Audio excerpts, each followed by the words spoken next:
15 अक्टूबर 2024 को एक युवक जो कि दुबई से अपनी मां को पटना बिहार फ़ोन करता है और काफ़ी देर फ़ोन करने के बाद जब उसका फ़ोन उसकी मां या पिता के द्वारा नहीं उठाया जाता है तो उसे चिंता होती है।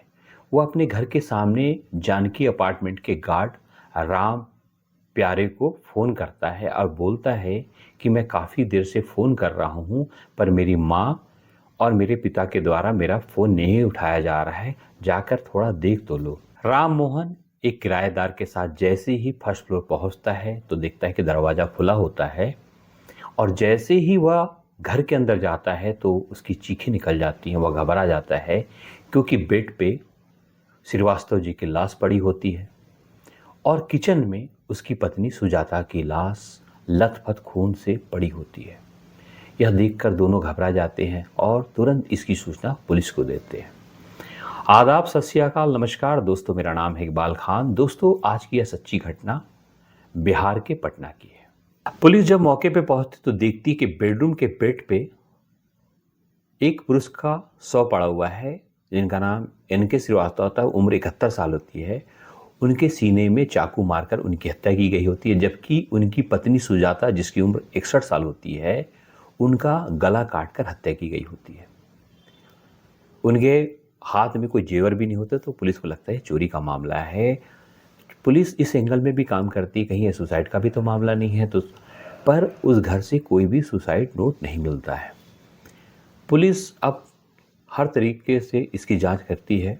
आसपास के पड़ोसियों से भी पूछताछ की जाती है पर पड़ोसियों के द्वारा कोई भी सही जवाब नहीं दिया जाता है। यहाँ तक कि कोई भी पड़ोसी कुछ भी बताने से भी बचता है। तभी एक किराएदार के द्वारा यह बताया जाता है कि सुजाता काफ़ी रंगीन मिजाज महिला थी और कम उम्र के लड़कों का उनके घर आना जाना था। इसके एवज में सुजाता उन्हें पैसा भी देती थी।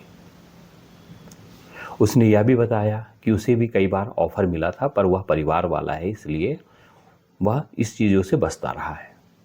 उनके पति को पैरों में काफ़ी दर्द होता था, वो वॉकर के सहारे से ही चलते थे, वे वॉकर का ही यूज़ करते थे। सुजाता निवास के ग्राउंड फ्लोर में रहने वाले एक युवक ने बताया कि घटना के एक दिन पहले सुजाता और उसके पति की काफ़ी लड़ाई हुई थी। यहाँ तक कि बहुत देर तक लड़ाइयाँ हुई थी और उसकी आवाज़ बाहर तक आ रही थी। वहाँ जाकर उसे समझाया भी था। उसके बाद लड़ाई शांत हो गई थी।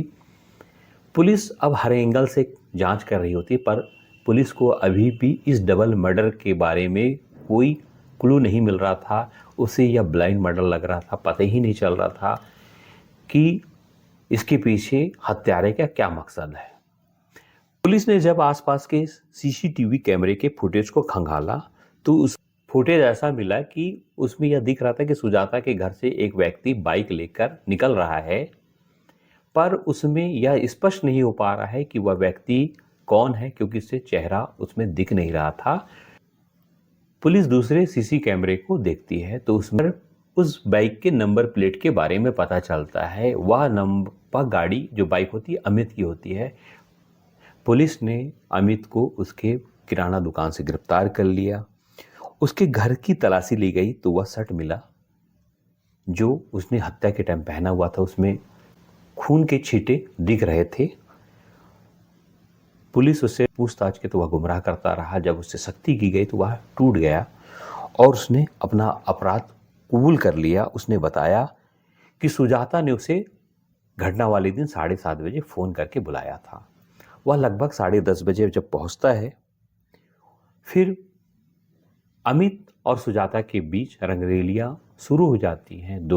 जब दोनों आपत्तिजनक स्थिति में होते हैं तब सुजाता के पति एनके श्रीवास्तव उन्हें देख लेते हैं, दोनों को रंगे हाथ पकड़ लेते हैं, जिससे अमित घबरा जाता है। सुजाता से पूछता है कि अब क्या करें, तो सुजाता बोलती है कि इसे मार डालो। अमित जल्दी से तकिए को श्रीवास्तव जी के मुंह पर रख देता है और मुंह दबाने लगता है।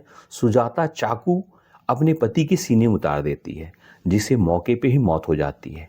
सुजाता ने अपने गुनाह को छुपाने के लिए अपने पति की हत्या कर दी।